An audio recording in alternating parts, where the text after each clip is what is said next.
ఈరోజు పాపం విశేషం ఎందువల్ల వచ్చారు? పాప అంటున్నారు విశేషంగా డబల్ విదేశీ పిల్లలు ఆత్మిక సంభాషణ చేయడానికి పాప ఇచ్చిపుచ్చుకోవడానికి వచ్చి దూరాల నుండి పిల్లలందరూ వస్తే మధుపల్లి పాప వచ్చిన పిల్లలు ఎక్కువగా జ్ఞానం యొక్క ఆత్మిక సంభాషణ యొక్క మర్యాద చేయడానికైతే పాప అంటే పిల్లలందరికీ కూడా ఎక్కువగా జ్ఞానం అలాగే ఆత్మిక సంభాషణ మర్యాద చేయడానికి పాప ఈరోజు బాబు పిల్లల నుండి వినడానికైతే వచ్చినారు. ఎవరికి అంటే ఏ విషయం ఏమి కష్టం అనుభవం అవ్వడం లేదు కదా అని చెప్పి బాబా పిల్లల యొక్క ఈ వినడానికైతే బాబా వచ్చు. ఏంటి ఈ విషయంలో కూడా ఏ కష్టం అయితే లేదు కదా అని చెప్పి పిల్లలది బాబా ఈ సంభాషణ వినడానికి వచ్చారు. బాబా మరియు మీరు కలుసుకోవటం కూడా సహజమైపోయింది. బాబా మీరు ఇద్దరు కూడా కలుసుకోవడం అంటే ఈజీ అయిపోయింది. కలయిక సహజమైపోయింది.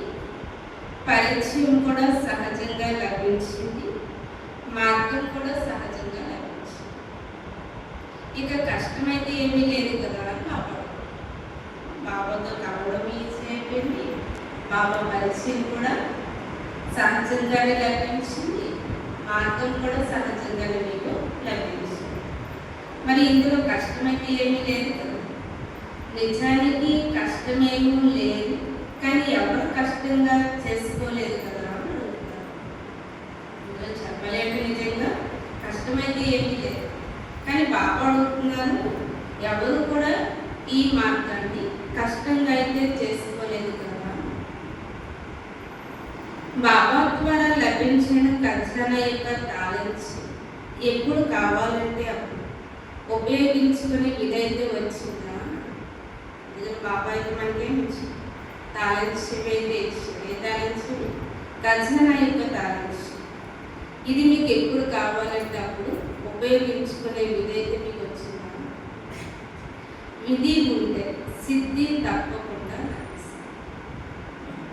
విధి ఉంటే సిద్ధి అనేది తప్పకుండా లభిస్తుంది. అయితే బాబా అడుగుతున్నారు అందరూ ఎగరగలుగుతున్నారా? ఉన్నతమైన పాప ప్రియమైన పిల్లలుగా అయ్యారు. ఇక నడవలసిన అవసరం ఏమిటి? బాబా ఎవరు? ఉన్నతమైన. అటువంటి తల్లికి మీరందరూ కూడా ప్రియమైన పిల్లలుగా అయ్యారు. మరి బాబా అంటున్నారు ఇక నడవలసిన అవసరం ఏమిటి? ఏం చేయాలి మరి? ఇక ఎగరడమే అంటున్నారు. ఇక నడవలసిన అవసరం అయితే లేదు. మీరు ఇంక ఎగరడం. మార్గంలో నడిచేటప్పుడు అక్కడక్కడ మధ్యలో విఘ్నాలు కూడా వస్తాయి. మనం ఒక త్రోవలో నడిచామంటే మధ్యలో విఘ్నాలు కూడా వస్తాయి, కానీ ఎగరటంలో విఘ్నాలు అనేవి ఉండవు.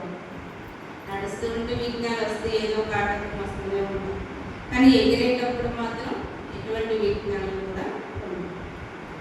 మరి మీరందరూ కూడా ఎగిరే పక్షులేనా? ఇంకా నడవటం అయితే లేదు కదా. మీరందరూ ఎవరు? ఎగిరే పక్షులు. జ్ఞానం మరియు యోగం ఈ రెక్కలు అందరినీ బాగా ఎగిరింపచేస్తుంది. ఏంటి రెక్కలు? జ్ఞానం మరియు యోగం ఈ రెండు రెక్కలు అందరినీ కూడా బాగా ఎగిరింపచేస్తున్నాయి. ఎగురుతూ అలసిపోవడం అయితే లేదు కదా.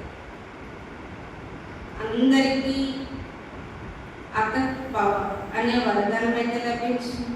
అతక్ అంటే అలసిపోలేనటువంటి సేవ. కాబట్టి మీకు అందరికీ కూడా అలసట లేని వారిగా అవ్వండి అని చెప్పి వరదానం కూడా బాబా నుండి లభించింది. విషయం కూడా చాలా సహజమైనది. అనుభవం చేసుకోవడం మరియు అనుభవం వినిపించు అనుభవం చెప్పడం చాలా సహజంగా ఉంటుంది కదా. అనుభవం చేసుకోవడం అలాగే అలాగే అనుభవం వినిపించడం, అనుభవించడం, ఇదైతే సహజమైపోయింది కదా. మీ విషయాలే చెప్తున్నారు కనుక చాలా సహజం. సంబంధికుల యొక్క విషయం వినిపించడంలో కష్టమేముంది? కేవలం 2 విషయాలైతే చెప్పండి. ఒకటి మీ పరివారం యొక్క అంటే సంబంధం యొక్క విషయం, 2 ప్రాప్తి యొక్క విషయం. ఒకటి మీ పరివారం యొక్క సంబంధం యొక్క విషయం, 2 ప్రాప్తి యొక్క విషయం.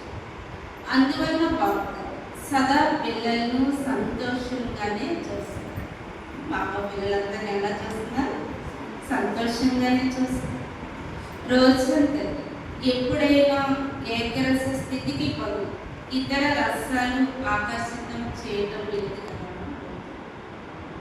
రోజంతా ఏకరస స్థితికి బదులు ఇతర రసాలు ఏవి కూడా మిమ్మల్ని ఆకర్షితం చేయటం లేదు కదా. ఏకరసంగా అయిపోయారు, నష్టమోహ స్మృతి స్వరూపంగా అయిపోయారు. అబ్బాయి ఏమడుగుతున్నారు? ఏకరసంగా అయిపోయారు, నష్టమోహ స్మృతి స్వరూపంగా అయిపోయారు. అంటే గీత యుగం సమాప్తి అయిపోవాలి. అందరూ జ్ఞానం యొక్క ప్రారంభంలోకి వచ్చేసరికి స్మృతి స్వరూపంగా అవ్వటమే జ్ఞానం యొక్క ప్రారంభం. జ్ఞానం యొక్క ప్రారంభం అంటే ఏంటి? స్మృతి స్వరూపంగా అవ్వటం. కనుక ఇప్పుడు పురుషార్థం సమాప్తి అయిపోయింది. ఏదైతే స్వస్వరూపం యొక్క వర్ణన మీద చేస్తున్నారు, ఆ సర్వ గుణాలు అనుభవం చేసుకుంటున్నారు కదా. స్వయం యొక్క స్వరూపం యొక్క వర్ణన ఏదైతే మీరు చేస్తున్నారో ఆ సర్వగుణాలు కూడా అనుభవం చేసుకుంటున్నారు. ఎప్పుడు కావాలంటే ఆనంద స్వరూపం అయిపోయింది, ఎప్పుడు కావాలంటే అప్పుడు ప్రేమ స్వరూపం అయిపోయింది.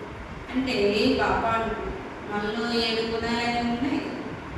ఈ స్వరూపంగా మీకు ఎప్పుడు కావాలంటే అప్పుడు తయారైపోయింది అంటున్నారు. ఏ స్వరూపం కావాలంటే, ఎంత సమయం కావాలంటే అంత సమయం ఆ స్వరూపంలో స్థితిలో అవ్వగలుగుతున్నారా? బాబా అడుగుతున్నారేంటి? ఏ స్వరూపం కావాలంటే, ఏ సమయం కావాలంటే, ఎప్పుడు కావాలంటే అప్పుడు ఆ స్వరూపంలో మీరు స్థితిలో అవ్వగలుగుతున్నారా? బాబా యొక్క గుణాలు ఏవైతే ఉన్నాయో అవే పిల్లల యొక్క గుణాలు. బాబా గుణాలు ఏవైతే ఉన్నాయో అవే పిల్లల యొక్క గుణాలు. ఏదైతే బాబా యొక్క కర్తవ్యం అదే పిల్లల యొక్క కర్తవ్యం. బాబా యొక్క స్థితి ఏదైతే ఉందో అదే పిల్లల యొక్క స్థితి. బాబా గుణాలేంటో పిల్లల యొక్క గుణాలు కూడా అవి. అలాగే బాబా కర్తవ్యం ఏదైతే ఉందో అదే పిల్లల యొక్క కర్తవ్యం కూడా. బాబా యొక్క స్థితి ఏదైతే ఉందో అదే పిల్లల యొక్క స్థితి. దీనిని అంటారు సంగమికి ప్రలబ్ధి. కనుక ప్రలబ్ధిలో లేక మీరు పురుషార్థిలో ఎవరు నమ్ముతున్నారు? ప్రలబ్ధినా లేదంటే పురుషార్థినా? ప్రాప్తి స్వరూపంగా అయిపోయారా? ప్రాప్తి పొందాలి కానీ అవ్వటం లేదు. ఎలా అవుతుంది, ఏం చేయాలి అనే ఈ భాష ఏదైతే ఉందో అది మారిపోయింది కదా. ప్రాప్తి అయితే పొందాలి, బాబా నుంచి తీసుకోవాలి, కానీ ఏం చేయాలి, అవ్వటం లేదు, ఎలా అవుతుంది అనే ఈ భాష ఏదైతే ఉందో ఇదైతే మారిపోయింది కదా అని అనుకుంటున్నాను. ఈరోజేమో భూమిపైన, రేపేమో ఆకాశం, ఇలా వస్తూ వెళ్తూ లేదు కదా. ఏదైనా అయ్యేసరికి భూమి పైన లేదంటే ఆకాశం పైన ఇలా వస్తూ వెళ్తూ లేదు కదా. ఈరోజు ప్రశ్నలు, రేపేమో బిందువు పెట్టడం, ఇలా అయితే లేదు కదా. ప్రశ్నలోకి వచ్చేసరికేమో ఏం చేయాలి, ఏంటి, ఎందుకు, ఏమిటి అలా వచ్చేసి లేదంటే ఒకేసారి ఫుల్ స్టాప్ పెట్టేస్తారు. బాబా అడుగుతున్నారు, ఎలా అయితే లేదు కదా మరేంటి, ఒక్కోసారి ప్రశ్నల్లోకి రావడం, ఒక్కోసారి బిందువులు పెట్టడం, ఇలా అయితే లేదు కదా. ఏకరసం అంటే ఒకే సంపన్న మూడులో ఉండేవారు. అంటే ఇప్పుడు కూడా మన మూడు ఎలా ఉండాలి? ఏకరసంగా ఒకే స్థితిలో సంపన్నంగా ఉండాలి. మూడు కూడా మారకూడదు అంటున్నారు. గంటకొకలాగా గడియకొకలాగా ఇలా మన మూడు అనేది మారిపోతుంది. అంత బాగుంటే మూడు బాగానే ఉంటుంది. ఏమైనా తేడా వచ్చిందంటే మూడంతా మారిపోతుంది. కానీ ఇలాగా మూడు అనేది ఎప్పుడు కూడా మారుతుంది. భక్తులు వతనం నుండి చూస్తున్నారు, కొంతమంది పిల్లల యొక్క మూడు మారిపోతూ ఉంటుంది. అప్పుడప్పుడు ఆశ్చర్యం యొక్క మూడు ఉంటుంది, అప్పుడప్పుడు ప్రశ్నార్థకం యొక్క మూడు వస్తుంది, అప్పుడప్పుడు అలసడి యొక్క మూడు ఉంటుంది, అప్పుడప్పుడు భయం యొక్క, ఇలా ధ్యాస యొక్క, ఈ మూడులో ఈ ఊయల్లో పోగొట్టం లేదు కదా. అప్పుడప్పుడు ప్రశ్నలకు వెళ్ళిపోతారు, ఆశ్చర్యార్థకంలోకి వెళ్ళిపోతారు, అప్పుడప్పుడు భయం వేస్తూ ఉంటుంది, అలసడి వచ్చేస్తూ ఉంటుంది. ఈ మూడుల్లో ఈ ఊయల్లో పోగొట్టం లేదు కదా. మధుబన్ నుండి ప్రతి స్వరూపంగా ఇవ్వండి. మనం ఎప్పుడు మధుబన్ వెళ్ళినా అక్కడి నుంచి వచ్చేటప్పుడు ప్రతి స్వరూపంగా రావాలి. మాటిమాటికి పురుష ఎంతవరకు చేస్తూ ఉంటారు? ఎంతకాలం ఎలా పురుషార్థం మాటిమాటికి చేస్తూ ఉంటారు. బాబా ఎలా ఉన్నారో పిల్లలు కూడా అలానే ఉంటారు. బాబాకి మూడవ అవుతుందా ఏంటి అని అడుగుతున్నారు.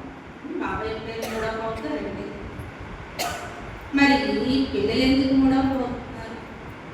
మరి బాబా ఎలా ఉంటే పిల్లలు అలా ఉంటారు కదా. ఇప్పుడు బాబా సమానంగా అవ్వాలి. మీరు మాస్టర్ కదా, మాస్టర్ అంటే ఉన్నతంగా ఉండాలి. మరి బాబా ఎంత ఉన్నతమైన వారు, అలాగే పిల్లలైన మీరు కూడా మాస్టర్లు కదా, మరి అంతే ఉన్నతంగా ఉండాలి.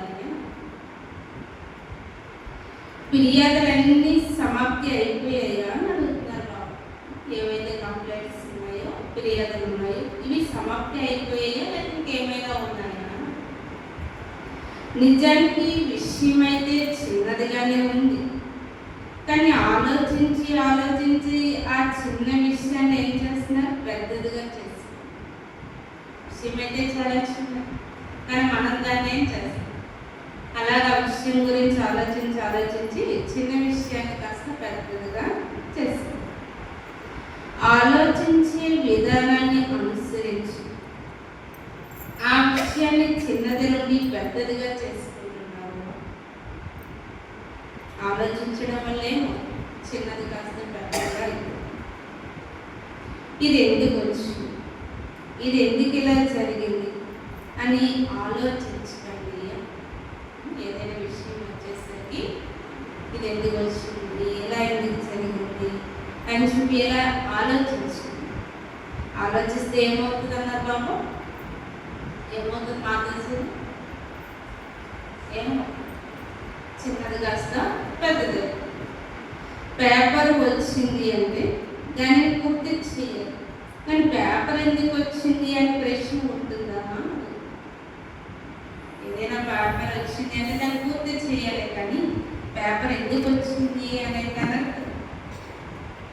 వ్యర్థం మరియు మంచి రెండింటినీ ఒక సెకండ్లో నిర్ణయించండి మరియు సెకండ్లో దాన్ని సమాప్తి చేయాలి. వ్యర్థమైన లేదా మంచి రెండింటినీ కూడా ఒక సెకండ్లో నిర్ణయించండి మరియు ఒక సెకండ్లో దాన్ని సమాప్తం చేయాలి. వ్యర్థమైతే అర్ధకల్పం వరకు వ్యర్థ పేపర్ బాక్స్లో వేసేయాలి. ఏదైనా ఒకవేళ వ్యర్థం ఉంది అంటే అర్ధకల్పం వరకు కూడా దాన్ని వేసేయాలి. వ్యర్థమైన పేపర్ బాక్స్లో వేసేయాలి. వ్యర్థ పేపర్ బాక్స్ చాలా పెద్దది కదా, ఎందుకంటే ఎక్కువగా వ్యర్థం. కాబట్టి జడ్జిగా అవ్వండి, వకీలుగా కాదు. లాయర్ చిన్న కేసును కూడా పెద్దదిగా చేస్తారు. జడ్జి ఏం చేస్తారు? సెకండ్లో కేసును అవునా కాదా అని నిర్ణయం చేస్తారు. వకీలుగా అయితే నల్ల కోటు వస్తుంది, ఒక సెకండ్ యొక్క జడ్జిమెంట్ అనేది చేయాలి. ఏదైనా వచ్చింది అంటే ఒక సెకండ్ యొక్క జడ్జిమెంట్ అనేది చేయాలి. ఇది బాబా యొక్క గుణమా కాదా ఆలోచించండి. కాకపోతే అది బాబా యొక్క గుణం కాకపోతే వ్యర్థమనే పేపర్ బాక్స్లో వేసి బాబా ఏదైనా వచ్చిందంటే జడ్జిమెంట్ చేసుకొని అది బాబా గుణమా కాదా అని చెప్పి, ఒకవేళ మీకు అలా అనిపించలేదు అంటే వ్యర్థమనే పేపర్ బాక్స్లో దాన్ని వేసేయండి. ఒకవేళ బాబా యొక్క గుణాలు అయితే మంచి యొక్క జమా బాక్స్లో వేయండి. వ్యర్థం ఏదైనా ఉంటే వ్యర్థమనే పేపర్ బాక్స్లో వేసేయండి. లేదు మంచి గుణం ఉంది అంటే దానిని మంచిగా జమా బాక్స్లో వేయండి. ఒకటి బాక్స్ ఉదాహరణ కూడా ఎదురుగా ఉంది కదా. కాపీ చేయడం అంటే ఫాలో చేయడం. కాపీ చేయడం అంటే బాబాని ఫాలో చేయడం. ఇక ఏ కొత్త మార్గం కూడా తయారు చేయకండి. మీరు వేదిక అయితే కొత్త మార్గం ఏది కూడా తయారు చేయండి. బాబాని ఫాలో చేయండి. కొత్త జ్ఞానాన్ని ఆవిష్కరించకండి. అంటే బాబా ఏ జ్ఞానాన్ని తెలిసారో దాన్ని, అందుకని మీరు కొత్తగా వేరే జ్ఞానాన్ని ఏది కూడా ఆవిష్కరించండి. బాబా ఏదైతే వినిపిస్తున్నారో దాన్ని స్వరూపంగా అవ్వాలి. విదేశీయులందరూ 100% ప్రాప్తి పొందుతున్నారా అని అడిగారు. సంఘం యుగం యొక్క ప్రాప్తి బాబా సమానంగా. సంఘం యుగం యొక్క ప్రాప్తి ఏంటి అంటే బాబా సమానంగా తయారు. భవిష్య ప్రాప్తి దేవత పదవి కనుక బాబా సమానంగా ఈ బాబా వెనువెంట ఆ స్టేజ్ పై కూర్చోవటాన్ని కొద్ది సమయం అనుభవం చేసుకుంటారు కదా. బాబా సమానంగా ఈ బాబా వెనువెంట ఆ స్టేజ్ పై కూర్చోవడాన్ని కొద్ది సమయం అయితే మీరు అనుభవం చేసుకుంటారు. చూడండి, ఎవరైనా రాజా సింహాసనంపై కూర్చున్నారు, వారు కొద్ది సమయం అయితే కూర్చుంటారు, దాన్ని అనుభవం చేస్తారు. ఇప్పుడిప్పుడే కూర్చుని ఇప్పుడిప్పుడే దిక్కోరు కదా అంటారు. ఎవరైనా సింహాసనంపై కూర్చున్నారు అంటే వాళ్ళు ఇప్పుడిప్పుడే కూర్చుని వెంటనే మళ్ళీ దిగిపోతారు. సింహాసన అధికారిగా అంటే బాబా అంటున్నారు. అలాగే సంఘం యుగం యొక్క ప్రాప్తి ఏంటి అంటే బాబా సమానమైన స్థితి అంటే సంపన్న స్థితి యొక్క సింహాసన అధికారిగా. సంఘం యుగం యొక్క ప్రాప్తి ఏంటి? బాబా సమానమైన స్థితి అంటే సంపన్న స్థితి యొక్క సింహాసన అధికారిగా. ఈ ప్రాప్తి అయితే పొందాలి కదా. చాలా సమయం యొక్క సంస్కారం ఇక్కడ నిలిచిపోవాలి. సంపన్న జీవితం తయారు చేసుకోవాలి.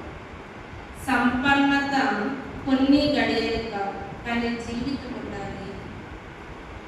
సంపన్నత అనేది కొన్ని గడియల కోసమే కాదు, బాబా అంటున్నారు జీవితం ఉండాలి. కాబట్టి పరిస్థిత జీవితం, యోగి జీవితం, సహజ జీవితం అనేది ఉండాలి. జీవితం ఎలా ఉండాలి? పరిస్థిత జీవితం, యోగి జీవితం, సహజ జీవితం. అంతేగాని ఇప్పుడిప్పుడే పుట్టడం, మరి ఇప్పుడిప్పుడే చనిపోవడం, దీనిని జీవితం అంటారు. ఇప్పుడే పుట్టి ఇప్పుడే చనిపోతే దీనిని జీవితం అని చెప్తారు. జీవితం అనేది కొంచెం సమయమే ఉంటుందా? పొందామంటున్నారు, మరి ఏం పొందారు అని అడుగుతున్నారు. కేవలం ఎక్కుతూ దిగుతూ ఉంటే శ్రమ పొందారా లేక ప్రాప్తి పొందారా? ఏం పొందారు? ఇలా ఎక్కడం దిగడం ఇలా ఉంటే శ్రమ పొందారా ప్రాప్తిని పొందారా అని అడుగుతున్నాం. ఏం పొందుతున్నారు? బాబా సమానమైన జీవితాన్ని పొందారా?